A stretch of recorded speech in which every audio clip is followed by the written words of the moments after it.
ini ngaji itu harus objektif itu jujur.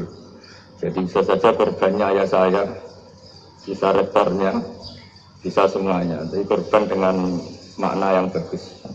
Karena di antara saran Al-Quran, Allah menghentikan kalau belajar atau mencari nasihat atau mencari kebaikan apa saja, itu diistilahkan walau ala anfusikum awil walidaini wal aqrabin, meskipun ketentuan itu merugikan kamu.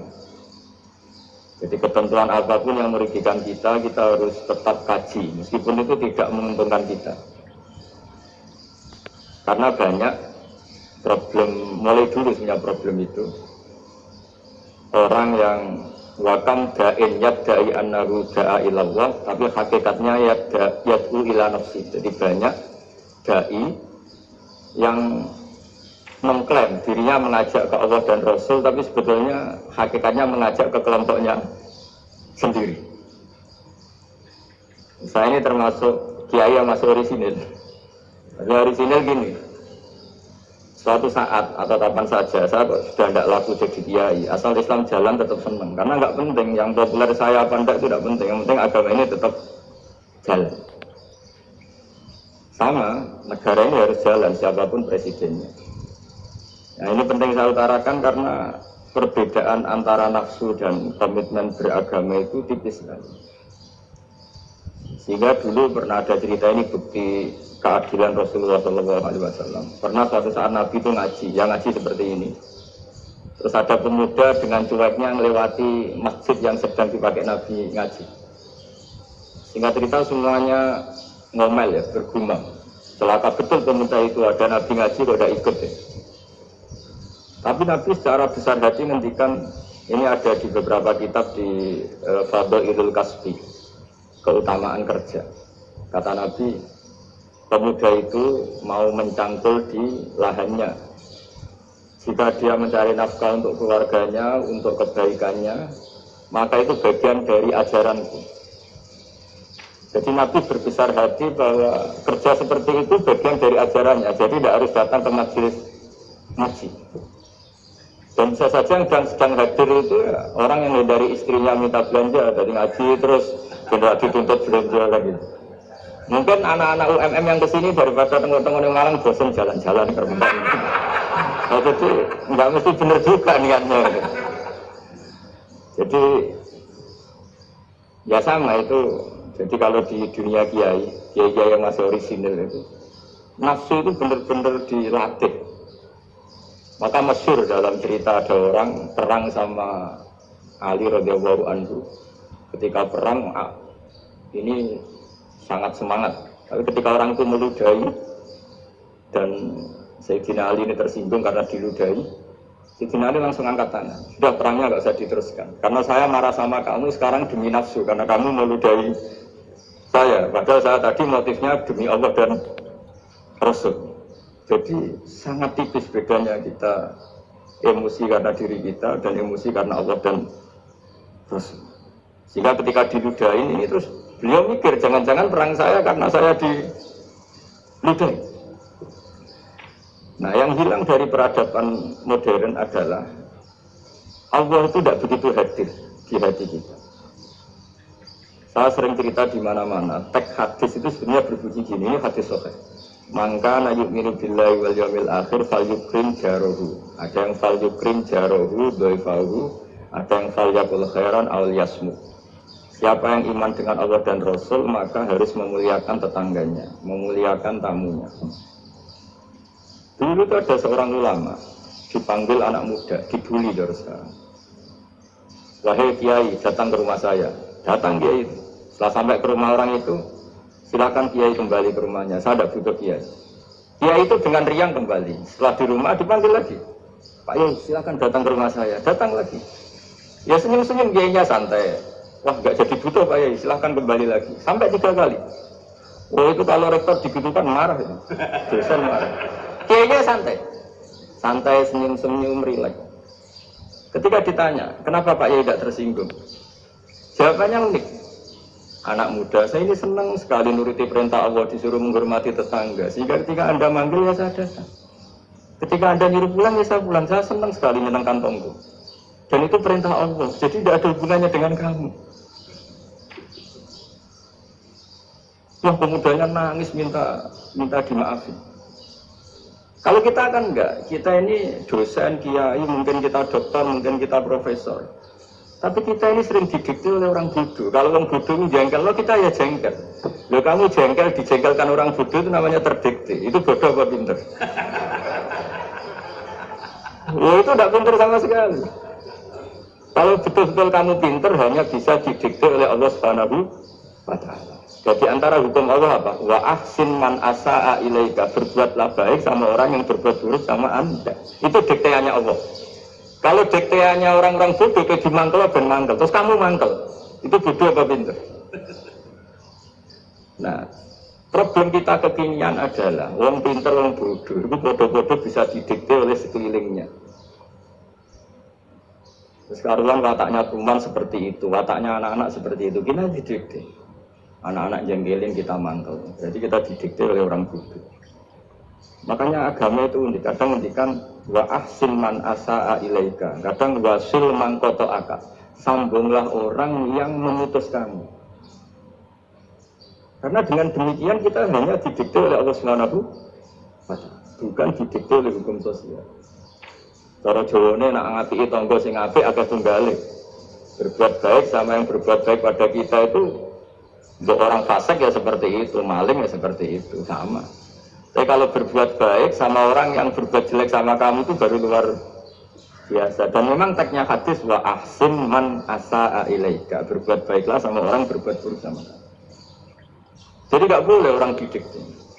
Makanya ngaji di sini diantaranya saya akan cerita dalam sebuah hadis sahih, dalam hadis Hasan yang diriwayatkan Imam Tirmidzi, ada kalimat dari Rasulullah SAW. Dari Nabi, la takunu imma'atan, takunu na in ahsanan nasu ahsanna, wa in zolamu zolamna. Walakin watti'u anfusakum in ahsanan nasu antuksinu, wa in asa'u Allah tadlimu. Kamu jangan jadi orang yang mudah diombang-ambingkan oleh orang sekeliling kamu. Yaitu kamu mengatakan, jika orang baik ke saya akan baik, jika orang buruk ke saya juga akan membalas buruk. Itu namanya Anda didikte. Tapi berkomitmenlah kamu akan berbuat baik meskipun orang lain berbuat buruk. Nah sekarang logika sosialnya begini. Kalau di Indonesia itu ada 1000 kiai, ada 1000 profesor yang ingin membenahi Indonesia. Rata-rata orang awam itu semau gue. Terus mereka mendikte kita. Perilakunya agak simpatik, perilakunya jengkelin. Terus 1000 profesor ini ikut jengkel. Itu kira-kira jadi solusi apa goblok bareng ya? Sama 1000 kiai ini ikut jengkel, ini jadi solusi apa goblok bareng? Goblok bareng. Nah problem sekarang kita ini biasa didikte orang bodoh. Nah makanya ciri khas orang muslim itu kata Nabi, mangkana yu'minu billahi wal yaumil akhir. Jadi baik tetangga karena perintahnya Allah dan Rasul. Pentingnya apa? Bedanya karena berbuat baik ini perintahnya Allah, mbok tambah apik lagi tetap apik karena perintahnya Allah dan begitu juga dengan hubungan dengan istri, dengan anak. Begitu mulai dicerewet lagi tetap apik.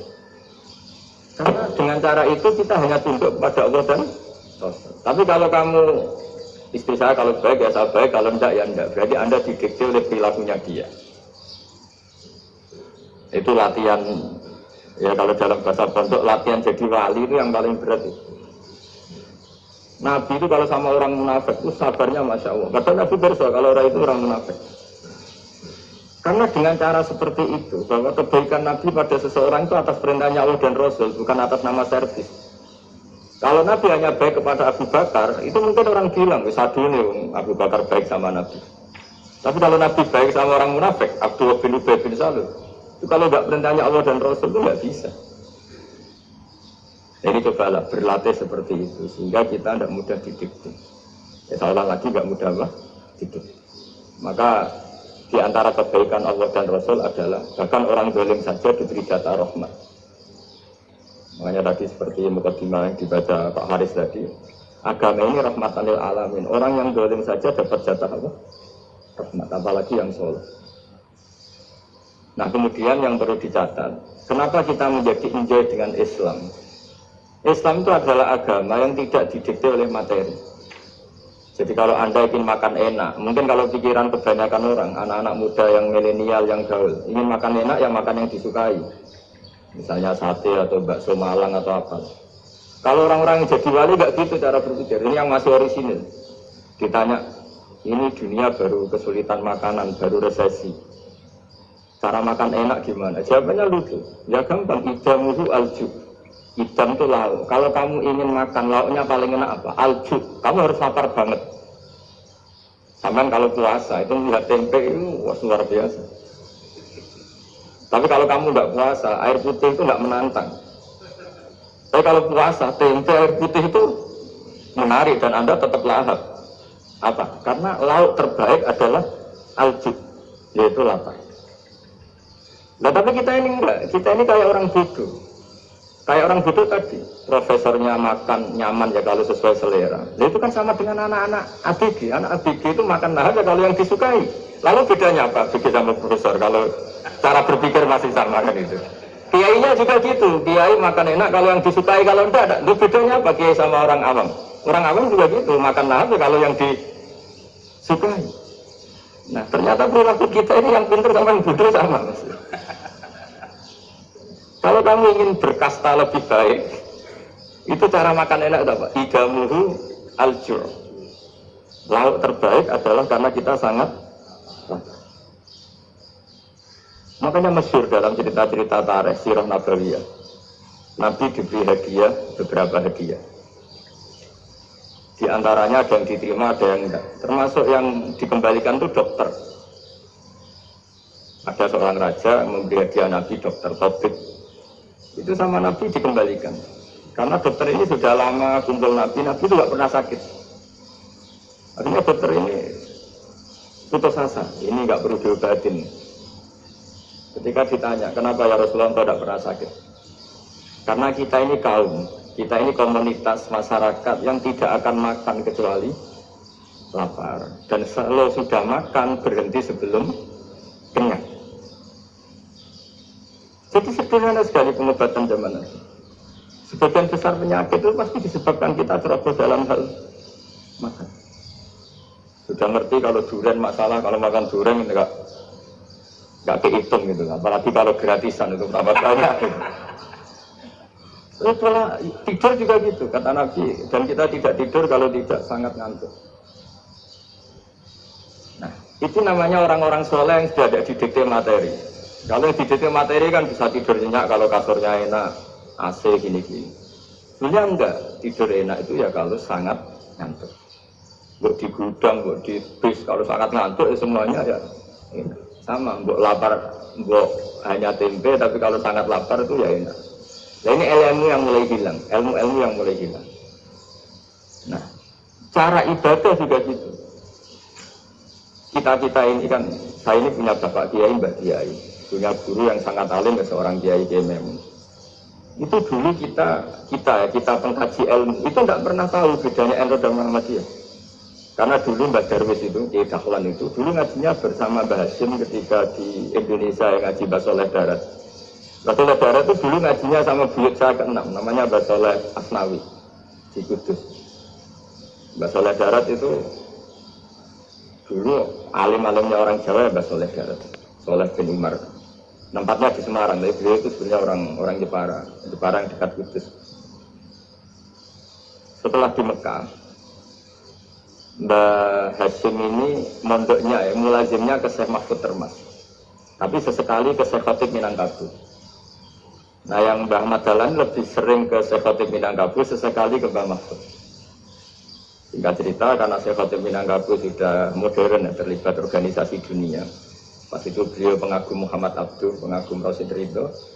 Sehingga bawaannya Mbah Dahlan itu lebih pergerakan, karena beliau lebih mengidolakan Syekh Khatib. Nah, Syekh Khatib sendiri sebenarnya orang Minangkabau. Jadi beliau namanya Muhammad saja. Jadi menantunya orang Arab. Oh, itu dicibir mertuanya ini karena punya mantu orang Jawa, orang tidak Arab. Singkat cerita terus si mertuanya bilang gini, kamu jangan pernah bilang kalau orang Arab itu mansa kanal Arab, orang yang bertempat di Arab. Walakin man takallama bi arabiyyin fasihin, tapi orang bisa ngomong Arab secara fasih. Singkat cerita, kalau kamu tidak percaya, nanti suatu saat menantu saya kalau Jumatan, tidak usah kamu kasih tahu, langsung suruh jadi khotib. Nggak usah kamu kasih tahu, sarannya nggak usah kamu kasih tahu. Kalau sekarang kan enggak. Kalau dosen mau jadi khotib kan mengumpulkan materi dulu. Lucunya di antara materinya itu dari TV. Makanya jadi ribet kan khutbah sekarang. Kalau musim corona ya akan ngomong corona, musim apa yang ngomong apa. Jadi lagi-lagi didikte oleh media. Sebenarnya kalau ngomong kan sesuai kebutuhan umat, ini obatnya apa. Tapi nggak sesuai trending topik, itu kan kayak anak-anak gaul. Ini dokter kok gitu kan aneh. Singkat cerita si khotib ini nggak dikasih tahu, sama Muhammad tadi nggak dikasih tahu, langsung disuruh khutbah. Fatakallama bikalamin fasihin, dia ngomong fasih sekali. Bahkan ngalah-ngalahi fasihnya orang Arab asli. Semenjak itu beliau dapat gelar Al-Khotib, orang yang cakap berpidato berkhutbah. Hanya terus desa Khotib Al-Minangkabau. Jadi orang Indonesia itu luar biasa. Dulu yang namanya orang Indonesia di Arab Saudi itu dihormati sekali, karena yang kesana itu pasti ulama. Sudah alim di Indonesia kesana, termasuk Mbah Ahmad Dahlan, Mbah Hashim dulu karena sama-sama muridnya Mbah Soleh Darul. Lama-lama yang kesana itu TKI-TKW itu ya mulai agak dibully. Dulu Syekh Nawawi di antara ijtihad yang dihormati itu beliau mengkritik nyuwun sewu orang yang kan orang biasanya normalnya kan muji orang mati syahid. Hebat orang mati syahid itu hebat ini. Oke, kita sepakat orang mati syahid itu hebat. Tapi kata Imam Nawawi dengan syarat niatnya itu li'ila'i kalimatillah dan itu bawaan takdir. Salah lagi itu bawaan takdir, harus mati di medan perang. Tapi tidak boleh seseorang ini niat perang, tapi niatnya supaya syahid. Karena kalau begitu berarti dia berniat supaya menjadi maktulal kafir, orang yang dibunuh orang kafir.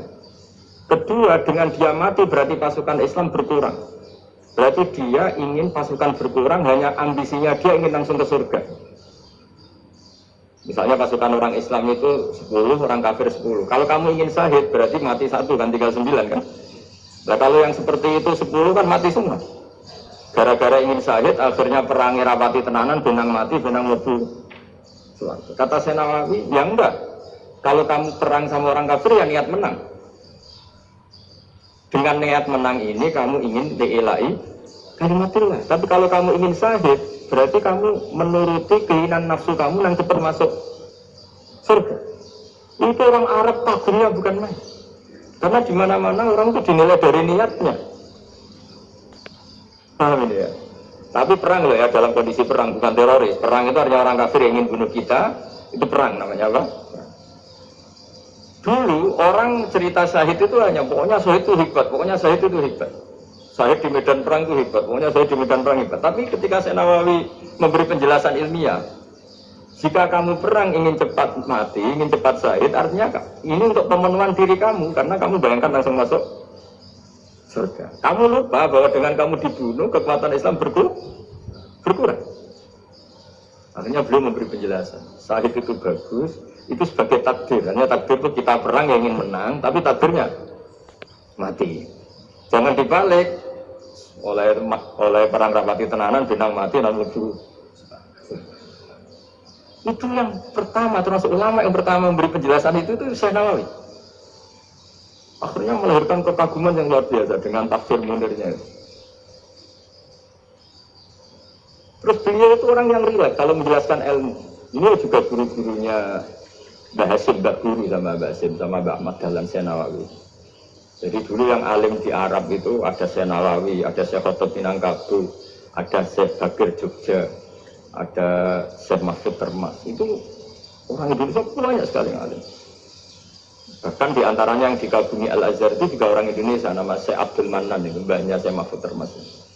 Itu pertama ada duta besar Indonesia di Mesir, itu termasuk barokahnya Mbak Abdul Manan tadi, itu juga orang Indonesia. Jadi pemahaman ulama Indonesia itu khas, termasuk ketika memaknai apa? Syahid. Ketika memaknai apa? Syahid. Itu unik. Ketika Syekh Nawawi diuji dulu, itu yang namanya ulama diuji dulu oleh 100 ulama.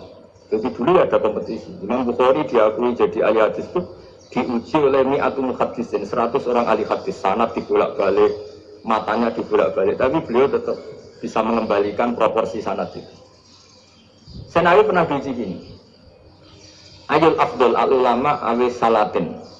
Keren mana ulama sama raja atau sama orang-orang kaya, sama penguasa? Ya keren ulama. Dibully sama orang. Tapi setahu saya banyak ulama yang antri di rumahnya raja. Tapi saya tidak tahu melihat raja antri di rumahnya ulama. Kan kebanyakan kan mungkin ustadz atau kiai yang antri ngajukan proposal kan enggak. Nah kalau raja kan enggak pati itu, malah enggak usah antri. Kiainya sudah nyambut gitu. Jawabannya lucu Senawi itu, dan yang tanya itu langsung diam. Ya karena ulama itu tahu fungsinya uang, sehingga cara nyari sampai seperti itu. Sementara raja-raja itu tidak tahu fungsinya ilmu, makanya tidak pernah sowan ulama. Sehingga jadi ya dianggap enteng saja. Ulama kan tahu fungsinya uang, tahu untuk pondok dan masjid. Sementara raja tidak tahu fungsinya ilmu. Jadi itu khas Jawa ya. Khas Jawa, khas Indonesia. Apa-apa yang menurut orang banyak dengan tanda kutip itu buruk atau baik, itu orang Jawa menafsirkan itu gampang saja. Sehingga semenjak itu Jawa itu dipandang betul. Saya punya kitab namanya Qadayal Haji wal Umrah. Itu terbitan Hayatul Ulya Arab Saudi, milik Wahabi. Itu diantara fatwa yang dipakai untuk solusi muskilatul haji, problem-problem haji kekinian. Itu fatwanya syekh yang dari Indonesia. Termasuk Syekh Khatib Minangkabau, Syekh Nawawi Banten, Syekh Bakir Nur Jogja. Misalnya begini, dalam fatwa-fatwa yang menyulitkan kita, ya, sampai sekarang jadi perdebatan.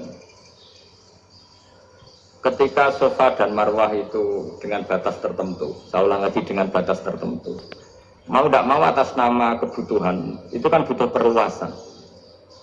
Karena kalau naik turun, itu mudah disepakati ulama. Jadi misalnya gini ya, saya punya tanah seluas ini.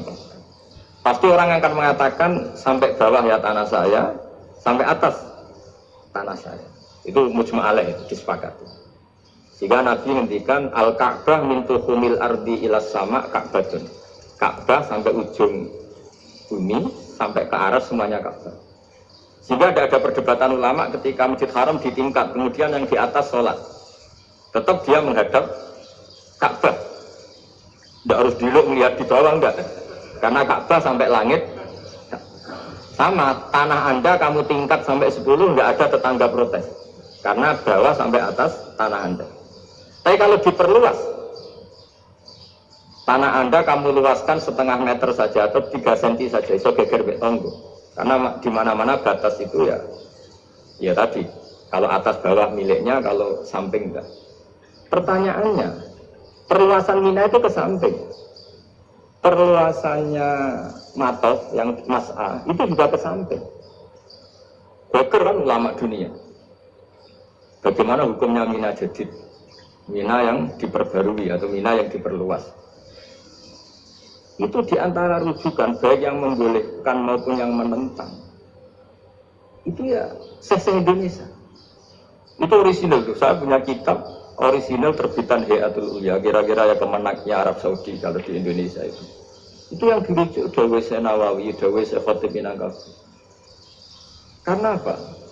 Ada logika khas Jawa. Misalnya begini, meskipun saya tidak perlu fatwa Mina Jadid sampai tidak memang jadi perkhilafan ulama. Misalnya kampung ini dinamai Mina. Pertanyaannya gini, tanah yang di samping ini bisa milik Anda apa enggak? Ya bisa kalau dibeli atau dihibahkan. Jadi tanah di samping Anda menjadi milik Anda karena ada proses pengambil alian lewat beli maupun hibah. Nah masalahnya ini negara itu berhak menganeksasi atau memasukkan ini sebagai Mina. Itu ulama Jawa kalau ditanya, alasannya apa? Fa'innal muttasila bisyek hukmu dzalika syek. Karena yang gantet, yang mutasil itu bisa dihukumi seperti sesuatu itu. Jadi kalau ini Mina, ya yang gantet Mina ini ya bisa dikatakan Mina. Beda dengan membuat Mina Malang Mina, wah itu tidak bisa, ada mutasil kan? Itu enteng sekali ulama Jawa. Satu ya tentu karena kebutuhan, tapi asal masih al-muttasilu bihi, yang masih tanah yang masih muttasil. Nah, ketika perluasan antara sofa dan marwah kan misalnya ini batas luasnya sofa, ini batas luasnya marwah. Lalu atas nama kebutuhan, sofa marwah itu sampai sini, sampai agak meluas ke sini. Itu geger Arab Saudi. Wah ini gimana? Padahal tawaf itu harus antara gunung sofa dan gunung marwah. Sa'i itu ya. Tapi kalau istilah Quran memang tawaf sama-sama. Makanya apa? Inna sofa al-marwata min sya'airillah faman hajjal bita wi'atamara fala junaha alaihi ayyat tawafati. Nah, jadi kalau istilah sa'i di Quran itu masih tawaf. Karena harus ada, kalau bisa lah, bukan harus. Kalau bisa memang harus ada unsur muternya. Kita kalau sa'i kan dari sini sofa sampai sini marwah, terus kan agak muter ke sini, nah, kan agak membentuk lingkar. Nah, makanya Quran tetap mengistilahkan apa? Tawaf. Jadi bukan sini ke sini, terus sini ke sini kan enggak, tapi sini sampai sini, terus muter kan, terus sini. Jadi antara setar dan selama ini prakteknya kan gitu ya. Sofa ngambil sini, terus ke sini, terus agak muter. Nah, karena ada unsur agak muter ini, terus orang menyebut apa? Tawaf. Tapi itu bukan syarat sah, ini cerita ideal. Saya ulang lagi ya. Gunung Sofa itu puncaknya atau pucuknya kalau dalam bahasa Jawa itu hanya segini, ini sampai sini. Nah, kelompok Islam yang lebih keras tidak boleh diperluas karena Allah memilih tempat ini itu spesial, jadi nggak boleh ke yang lain. Tapi ketika kebutuhan mendesak, mau tidak mau harus diperluas. Itu jawabnya Kiai Jawa lucu. Gunung sing ketok itu sing dhuwure tok. Sikilane luwih rombo. Jadi kalau kita kan gunung kan bentuknya gini. Nah, sofa yang kecil itu yang atasnya, tapi sikilannya sini kakinya lebih luas. Jadi boleh perluasan asal tidak melebihi kakinya. Ya dihitung ya lebih luas. Jadi Kiai Jawa itu kalau mendelok gunung Penanggungan, ke gunung Arjuna, di mana-mana puncak gunung itu lebih kecil timbang kakinya. Artinya diperluas ini bukan berarti tidak di sofa dan tidak di itu khas Kiai Jawa. Jadi jangan kira orang Jawa itu tidak hebat sekali. Termasuk perkembangan hotel di Arab Saudi. Itu dulu sebelum ada hotel. Buyut saya kelima atau keenam dulu haji, namanya Badur Rahman. Itu kalau mau ingin apa ya, menghindari terik matahari itu masuk gua. Itu masuk gua itu hanya separuh badan, kakinya di luar. Jadi jangan bayangkan kalau gua di Indonesia kayak gua Akbar di Tuban orang bisa masuk jalan-jalan, enggak. Gua di Arab itu kayak cepitan batu, tidak sampai masuk. Sehingga kepalanya dimasukkan, kakinya masih kena matahari, saking panasnya Arab Saudi. Sehingga dalam bayangan hijrah ketika Nabi bersembunyi di gua Sur, itu kata Abu Bakar, kalau orang kafir melihat kakinya pasti melihat kita karena nggak bisa masuk penuh. Jadi orang itu mau dempes toh. Sehingga ya kira-kira luasnya gua paling segini.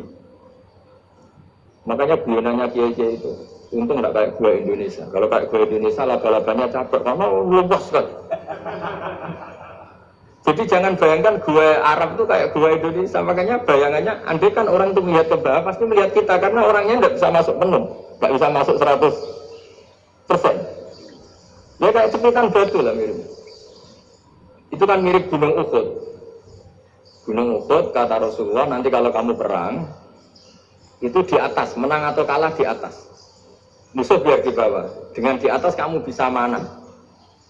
Jangan bayangkan kayak Gunung Merapi, kayak Gunung Penanggungan. Nah, kalau Gunung Penanggungan mana ke bawah yang layang kan?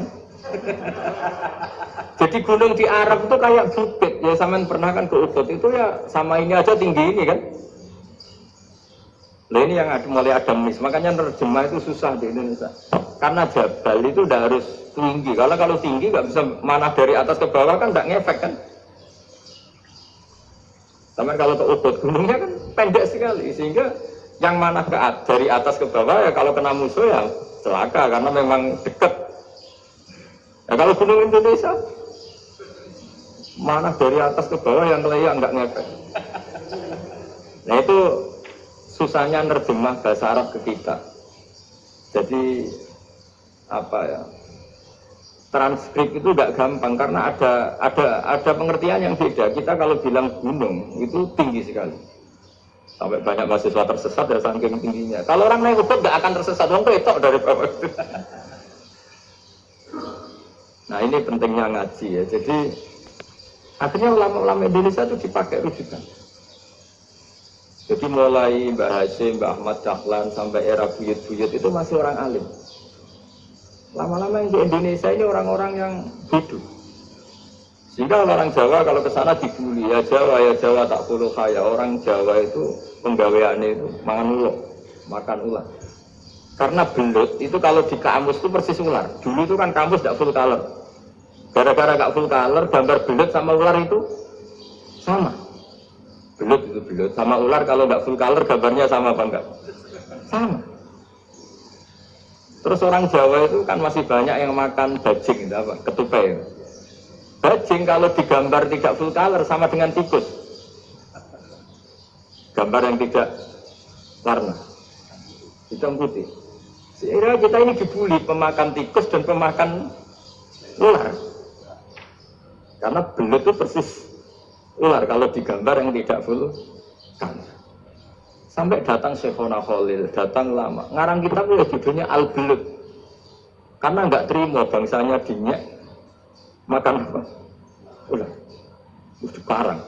Wal belut hayawanun, bakhriyun, terus ya isu fikada wa kada. Itu beda dengan al-hayyah. Itu diterangkan. Mulai bisa terima. Terus sistem hotel juga gitu. Sama tanyakan dalam sejarah dulu. Orang Sedayu ada namanya Syekh Mukhtar. Syekh Mukhtar bukan bikin rumah besar yang siapapun orang Indonesia haji itu nempat di sana.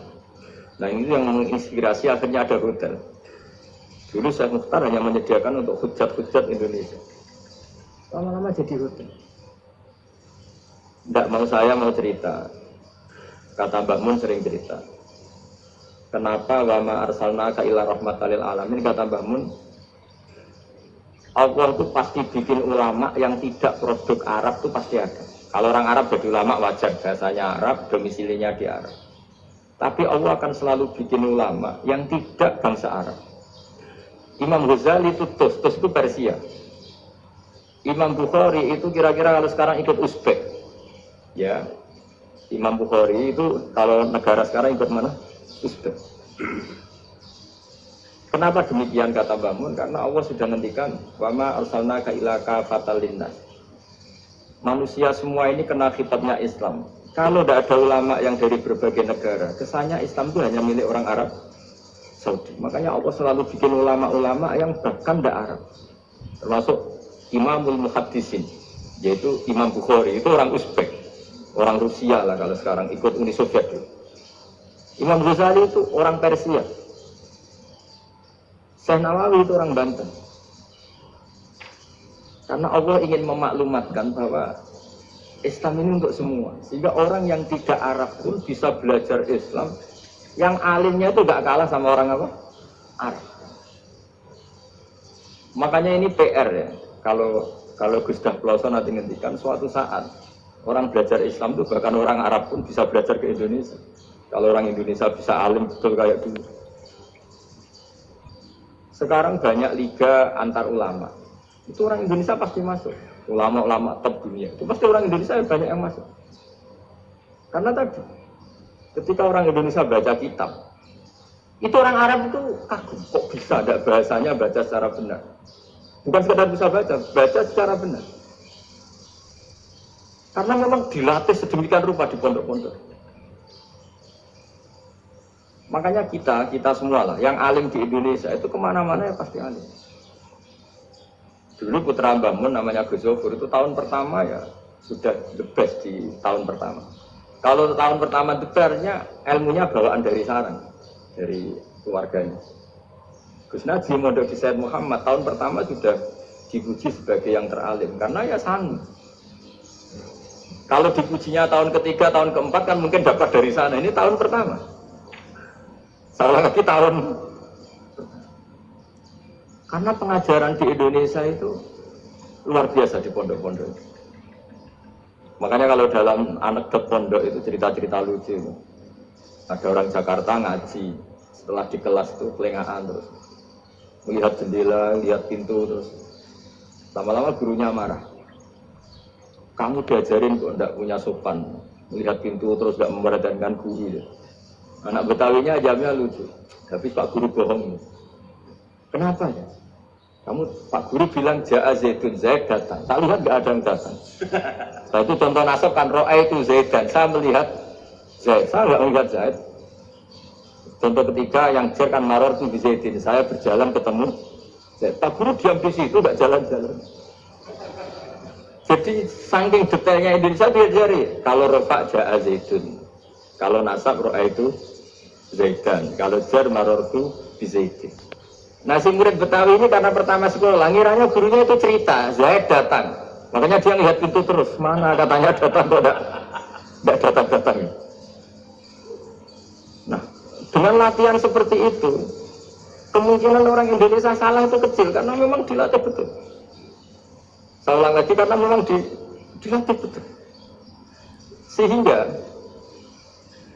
ketika orang Indonesia ini yang cerita seorang wartawan. Ini kisah nyata, kalau ini tidak anekdot kisah nyata.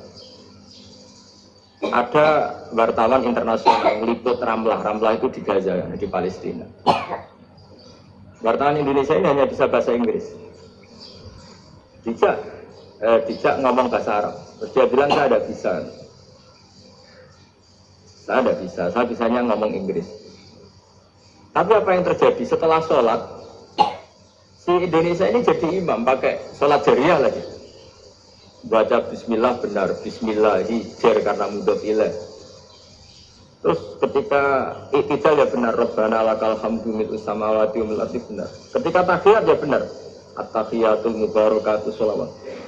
Sama orang Arab ini diagumi. Orang Arab kalau senang orang itu dicium.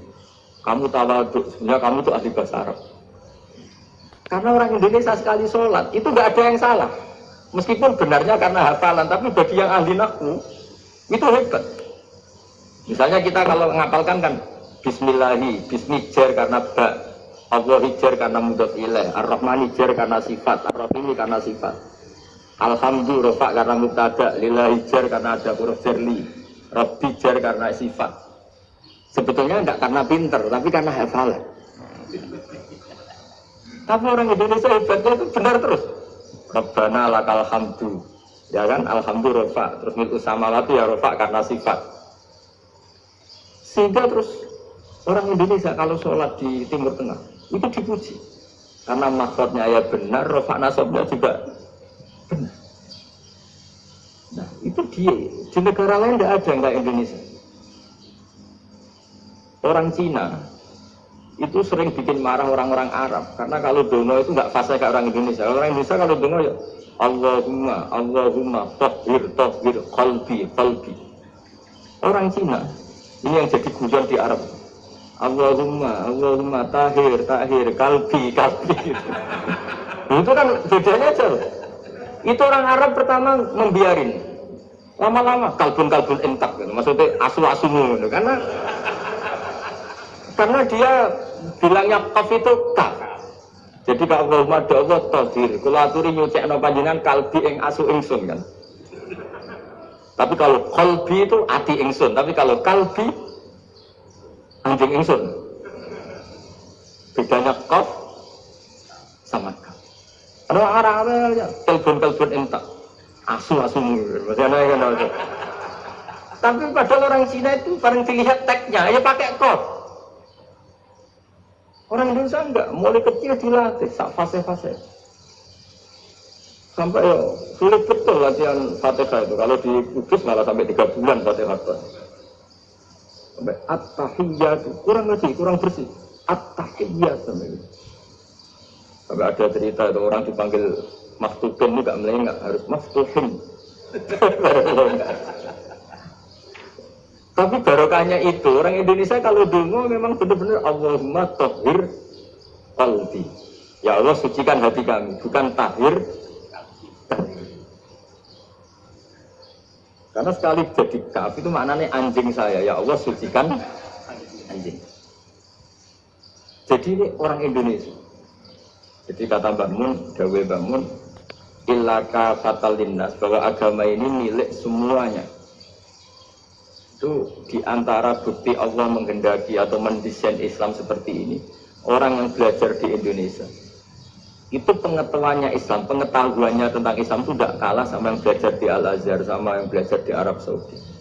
Makanya ini PR-nya UMM, PR-nya IAIN, PR-nya UIN. Bisa enggak sealim mereka dalam bahasa Arab?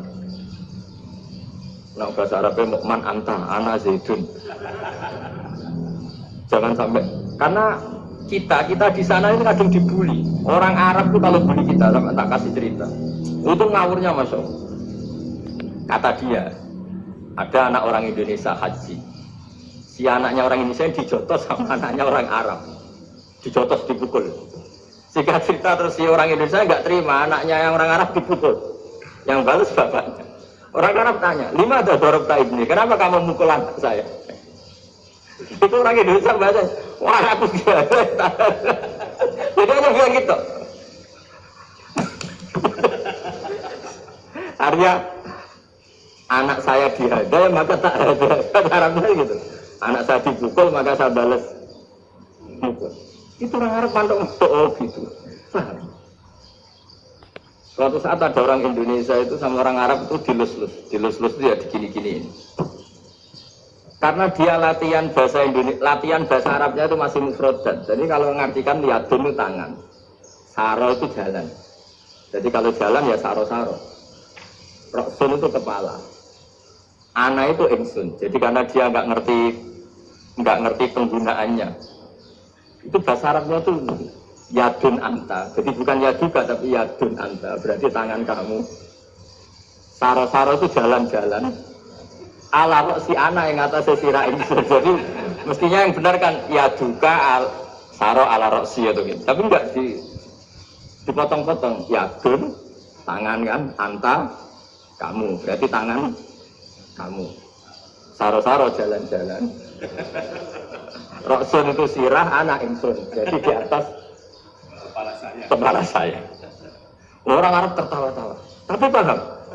Maksudnya jadi kita ini dibully di Arab itu Masya Allah. Jadi akhirnya lahirlah ulama-ulama tadi yang saya sebut. Bahkan pernah lama sekali ulama Indonesia itu jadi master di Arab Saudi, yaitu Senawi Banten. Itu kalau orang sana bilang itu Sayyidu Ulama Hijaz, top-topnya ulama Mekah Madinah. Padahal beliau orang Indonesia dan dimakamkan di Ma'la itu dekat makamnya Sayyidah Khadijah karena sangat dihormati. Nah, di antara sebab dihormati adalah ketika orang memahami syahid, maknanya pokoknya maktulal kafir. Syahid itu adalah orang yang kalau perang itu mati di medan perang. Itu Imam Nawawi merinci secara detail. Kalau dia perang supaya tujuannya mati syahid cepat ke surga, berarti dia nuruti hadzun nafsi, ingin cepat ke surga. Tapi dia lupa bahwa dia dengan terbunuh, pasukan Islam berkurang kekuatan. Maka syarat perang yang benar adalah ya ingin menang. Di mana-mana perang ya ilahi kalimatullah, supaya kalimatullah itu menang, jangan ingin kalah. Soal dia mati takdir, tapi jangan ingin mati. Nah itu terus dikagumi. Ternyata memang, oh iya ya kalau pasukan Islam 10, kafir 10, kita ingin syahid, berarti ya kalau orang ingin syahid kan terus mungkin perangnya ada hati-hati, main ngawur saja terus kalah mati. Ya, apa kalong 1 kan, terkurangi 1 kan. Nah kalau semuanya 10 punya niat gitu, nah itu Senawawi. Senawawi itu orang yang begitu gampang nerangkan Quran. Bahkan ketika orang Arab kesulitan mengartikan fama saluhu kama salil kalbi intahmil ali yalhas atau tatrubunab yalhas. Orang Tomak itu ibarat kayak anjing. Anjing itu kamu kasih makan ya tetap melet, menjulur-julurkan lidahnya, kamu ndak ya ndak. Dimana lalu ditanya, ma wajhu sibbi, lalu wajah tasbihnya di mana? Beliau menjawab fit Tomak. Jadi anjing punya 2 sifat yang berlawanan. Di bab ilmu dipuji, nggak ada hewan yang mudah menerima ilmu kayak apa? Anjing. Sehingga Quran mengistilahkan wama alamtum minal jawarihi mukallibin. hewan yang mudah diajari itu oleh Quran dibahasakan sudah menganjing. Karena anjing adalah hewan yang paling mudah apa? Diajari. Itu diakui ya Quran. Wa ma'allamtum minal jawarihi mukallibin. Tapi dia punya sifat yang sangat buruk sekali, yaitu nggak pernah puas. Makanya ketika Bal'am bin Ba'ura, ada tokoh yang kedunian ya, itu kalau diistilahkan Quran, walakinnahu akhlada ilal ardi wattaba'a hawa. Sama saluhu kama salil kalbi intahmil aliyal has atau tatrubhu yalhas. Jadi anjing punya dua sifat yang berlawanan. Di bab ilmu dipuji karena melalui mudah diajarin. Itu saya pernah ke Malaysia, diceritain sama polisi Malaysia. Anjing itu saking cerdasnya, itu bisa deteksi CD palsu sama CD bajakan, asli sama bajakan. Itu kan nggak kebayang. Kalau narkoba mungkin masih ada bau khusus ya. Atau mesiu atau bom masih ada bau khusus. Ini enggak. Anjing itu dilatih cek CD yang asli sama yang palsu. Wah itu kebablas itu pinternya itu. Itu harganya itu 1 miliar lebih. Paling mahal. Jadi mungkin bisa deteksi ini dosen betul apa abal-abal itu bisa. Itu kiai betul apa kiai pesanan itu mungkin bisa. Itu saya punya kitab namanya Al-Hayawanul Kubro. Itu cerita prestasi-prestasi hewan. Itu yang berkuras-kuras sampai berjilid-jilid. Itu ya cerita anjing. Tidak ada hewan sebaik anjing. Di bab itu ya, di bab sampai ya tadi. Ada anjing yang sangat loyal sama majikannya. Loyalnya Masya Allah, sopannya Masya Allah. Anjing itu nggak lama berbakti sama sampean, nggak mau tidur di ruang tidurnya sampean, dia tetap tidur di luar. Orang Jawa nggak lama. Suatu saat si raja ini minum, wisata minum. Pas mau minum diterjang sama anjingnya sampai tumpah. Kecewanya raja ini itu karena selama ini anjingnya sopan sekali. Sekedar ganggu di ruangannya nggak pernah, malah ini mau minum, minuman yang disukai diterjang anjingnya tumpah. Marah kan anjingnya di mana? Ternyata apa? Minuman itu anjing ini tahu kalau minuman itu beracun, diracuni oleh musuhnya. Itu saking hebatnya anjing sampai ketika ngawal rajanya itu tidak sekedar ada penjahat atau maling. Bahkan trik-trik kayak minumannya diracun oleh orang lain itu anjingnya tahu. Sehingga pas mau diminum diterjang sampai terus supaya nggak keminum. Makanya Quran istilahkan anjing itu apa? Wa ma'allamtum minal jawarihi mukallibin. Hewan piaraan yang kamu ajarin nanti sampai sepinter anjing. Makanya Ashabul Kahfi itu ketika ngajak anjing tadi, beliau tidur, anjing itu tidurnya bil wasit. Wakal buhum basitun dira'aihim bil wasit. Jadi dia tidur dalam posisi siaga. Coba anjing itu nggak pernah sekolah, karena dia posisi menjaga tidurnya itu kayak siaga gini, bukan ngorok madep ke atas terlentang itu enggak. Andai kan dia tidur terlentang itu kan yang mau mengganggu kan, wah asune turu itu enggak. Dia tidur posisi siaga, makanya disebut lamit tolak ta'alaihim lawalaita minhum firaran. Kalau kamu melihat anjing itu pasti lari, karena dia posisi siap merekam. Jadi tidur tapi posisi siap. Jadi matanya tetap terbelalak kayak siap. Padahal itu nggak diperintah, ya dia memang punya nalar untuk itu. Ini disebut wa ma'allamtum minal jawarihi mukallibin. Dan dalam teori modern juga gitu. Tapi dalam hukum Islam yang dianut mazhab Syafi'i, itu anjing tetap najis. Ya sudah najis ya najis, tapi ada mazhab lain yang mengatakan tidak najis. Tapi tidak usah ngurmat anjing, geger nanti kalau rektor kampus punya anjing. Tapi ilmu itu bagus untuk kelangenan kadang. Andai kan tidak ada mazhab Malik, maka kita kesulitan menceritakan Ashabul Kahfi yang hewan piaraannya itu anjing. Tapi misalnya anjing disucikan, kita juga nanti susah menjelaskan hadis Nabi malaikat itu tidak masuk rumah yang di situ ada apa? Anjing. Maka ilmu itu, makanya kata Imam Sa'roni, sebagian ilmu itu memang kelangenan, tapi nggak boleh jadi praktek. Tapi harus ada. Misalnya begini, contoh paling gampang. Api dalam mazhab Syafi'i kan alat pensuci hanya dua, air dan tanah. Ya saya ulang lagi, air dan tanah, yaitu tanah untuk mensucikan najis anjing. Imam Abu Hanifah menambahkan api. Mazhab Syafi'i itu agak kesulitan ketika ada batu bata, dibikin dari tanah-tanah yang bercampur kotoran. Mazhab Syafi'i akan kesulitan karena di situ ada najis yang jadi materinya bata. Hukumnya gimana kalau nanti dipakai masjid? Tapi barokahnya ada beberapa mazhab. Abu Hanifah mengatakan dan api. Jadi apa tadi air, tanah, api. Alasannya masuk akal. Ketika usatul mukminin, orang-orang mukmin yang ahli maksiat itu sebelum masuk surga, kalau dia dosanya banyak itu dibakar dulu supaya suci. Emas itu untuk memisahkan dengan materi lain juga harus dibakar. Berarti api termasuk alat. Artinya gini, batu bata yang materinya dari tadi najis sekalipun, ini menjadi suci karena ngalami pembakaran. Tapi kata Imam Sa'roni, ilmu ini hanya sebagai ilmu. Jangan sampai kalau kamu mau wudhu nggak ada air terus membakar diri, lah ini ribet kan. Jadi ilmu itu sebagian memang untuk kelangenan. Karena kita butuh. Andai kan tidak ada mazhab Abu Hanifah, maka kita akan kesulitan pakai bata. Yang kita tahu cara bikinnya kadang di tempat yang kotor, di tempat yang najis. Tapi karena ini ngalami dibakar, maka hukumnya suci menurut mazhab Abu Hanifah.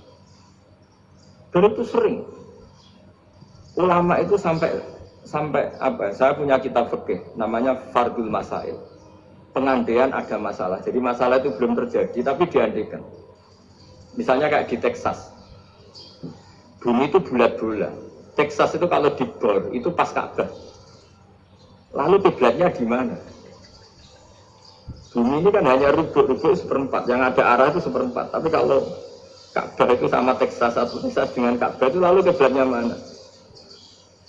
Yang sudah bebas arah. Maka ilmu mengatakan maro'ahu muslimuna hasanan bahwa indahu hasanun. Kamu jangan nuruti ilmu hakikat tapi nuruti mindset. Kalau mainstreamnya orang banyak seperti itu, mindsetnya orang sana misalnya Ka'bah sana ya ikut sana. Tapi ini tidak mewakili hakikat karena kalau yang 380 derajat itu kan terus ribet. Makanya ini kesulitan di bab-bab fikih. Ya, saya ulang lagi, kesulitan di bab-bab fikih. Makanya fikih itu selalu bicara, misalnya gini, ada orang sholat. Saya ulang lagi. Setelah salam pertama dia kentut, itu sholatnya batal apa enggak? Itu lama berdebat.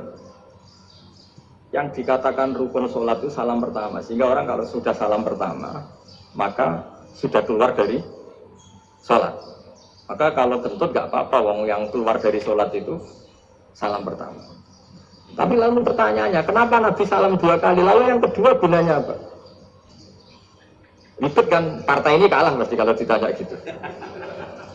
Tapi kalau ditanya dibalik, sholat itu satu ibadah yang dimulai dengan takbir, yang diakhiri dengan salam. Berarti salam pertama itu pengakhir apa nunggu salam kedua? Pertama, di semua ulama bilang salam pertama. Kalau salam pertama sudah pengakhir, berarti pembatalan setelah itu tidak punya efek, tidak punya kita. Itu kan ribet, debat fikih itu memang ribet. Fikih itu memang senam otak, karena pertanyaannya mirip-mirip seperti itu. Nah, sampean milih mana? Milih salam pertama apa salam kedua? Pasti ulama milih salam pertama. Jadi anehnya fikih itu di situ. Misalnya orang mati, takbir itu berapa kali? 4 kali. Andai kan takbir 5 kali itu batal apa enggak? Satu ulama mengatakan 5 kali itu batal. Karena rukunnya sholat jenazah itu takbir 4 kali. Berhubung ini rukun, kalau nambahi ke 5, berarti menambahkan rukun. Kayak kamu sholat, rukuk 2 kali kan batal. Sujud 3 kali, batal. Karena menambahkan apa? Rukun. Berarti kalau takbir 5 kali, batal. Tapi pertanyaannya, takbir itu adalah wiridan biasa, sehingga kalau ditambahkan nggak punya akibat. Jadi perdebatan ulama itu kadang ya lucu. Kayak kemarin Pak Haris pas pertama ke sini mau ngundang saya, tak ceritain. Dulu sholat jenazah itu pasti mayit di depan. Karena lazimnya sholat jenazah itu mayit di depan. Tapi mulai dulu lama sudah berpendapat, andai kan jenazahnya di belakang pun tetap sah. Fa'innal janazah laisat bi imamin. Karena jenazah itu tidak imam. Kenapa harus di depan? Oh, tidak imam harus di depan. Itu mulai dulu. Sehingga ketika Arab Saudi pernah mengalami tragedi, ada orang yang dibungkus kayak mayit, ternyata senjata. Setelah di dekat Ka'bah dipakai. Dulu tragedi tahun berapa itu? Pokoknya pernah ada tragedi itu. Semenjak itu Arab Saudi kalau ada orang mati tetap di kamar mayit, terus ada sholat jenazah. Padahal mayitnya di belakang yang sama. Jadi meskipun kita akan bikin ajaran baru jenazah di belakang, ya enggak keren, kasihan kan. Tetap biasanya di depan, ya di depan. Tapi meskipun jenazah ini di depan, kita tetap berpendapat, andai kan di belakang tetap sah, tapi nggak usah dipraktekkan. Nah, pentingnya ilmu ini begini. Saya misalnya di Rembang, boleh nggak nyolati gaib jenazah yang di Surabaya? Boleh kan? Padahal yang kita sholati di belakang. Jadi ilmu itu penting. Cocok nggak cocok, nama ilmu itu penting. Terus ada gini lagi pertanyaan di fikih. Memang saya sengaja akan ngaji fikih. Kalau ngaji intelektualitas orang Muhammadiyah juara. Tapi ini ngaji fikih. Ada orang sarungnya itu pas sampai lutut. Kalau berdiri lututnya tertutup. Tapi nanti kalau ruko agak jengking lututnya terbuka.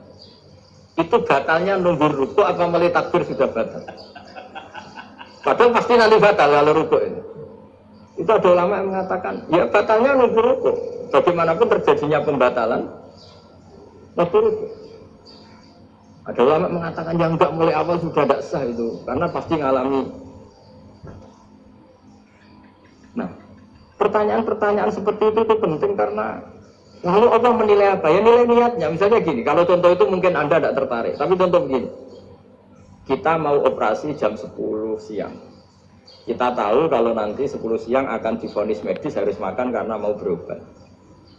Malamnya itu kalau kamu orang soleh, bayangkan kamu orang soleh. Kalau tidak orang soleh kan tidak punya komitmen. Kamu milih niat puasa, apa untuk jam 10 mesti mokak menisan raposo. Kamu orang soleh. Kalau kamu orang soleh pasti milih puasa, karena ini Ramadan. Meskipun nanti jam 10 pasti disuruh batal sama dokter. Setidaknya kita berpikir gini, nak mati jam itu paling enggak ditulis saya sebagai orang yang puasa. Jadi perasaannya orang soleh itu beda. Kalau orang kok sampean barang misalnya puasa kok ya mesti.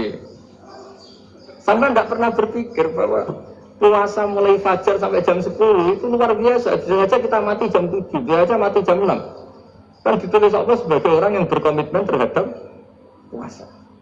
Terus ada kemungkinan kecil. Enggak jam 10 itu dokternya sakit atau enggak jadi ke sana. Berarti kamu enggak jadi bobak. Kan yang mungkin juga. Sama yang tadi, delala sebelum rukuk ana wong sing nyarongi sampean. Sehingga sholatnya normal. Kamu tidak menemukan pakaian yang pas, dibeli pas setelah rukuk, mau rukuk, ana wong ngene, wah, sholatnya ora bener disarong. Itu agama. Jadi agama itu dimulai dari mana coba? Dimulai dari niat, dari komitmen. Nah, sekarang kelirunya kenapa ada garis keras? Agama itu dimulai dari keinginan ideal. Jadi yang mulai itu ada orang-orang garis keras. Agama ini enggak, agama ini dimulai dari niat.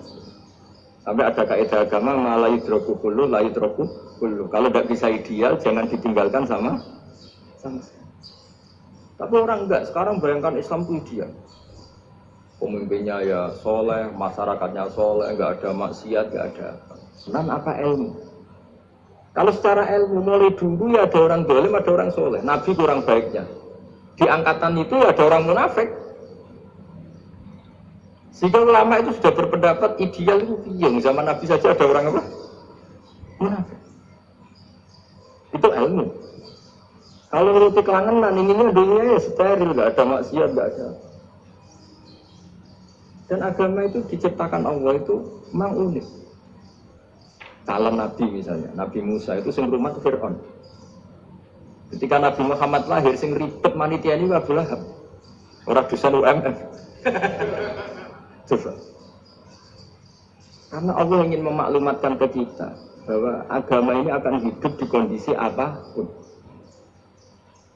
Asia, istrinya Fir'aun, itu termasuk mukminah yang dipuji Quran. Padahal dia bukan istrinya pengurus NU atau pengurus Muhammadiyah. Istrinya Fir'aun. Tapi itu pelajaran bagi kita bahwa orang-orang baik itu tidak harus di lingkungan yang masjid paling makmur itu kadang di dunia mungkin ya jangan bakas Mekah Madinah itu karuan. Mungkin di antara masjid yang makmur justru yang di Kanada, di Amerika mungkin karena merasa minoritas tuh perpustakaannya ada, kajiannya ada. Tapi banyak masjid di daerah pesantrennya malah sepi. Karena dia tahu jamaah masjid itu wajib. Itu ada daerah pesantren, seorang lagi ada daerah pesantren.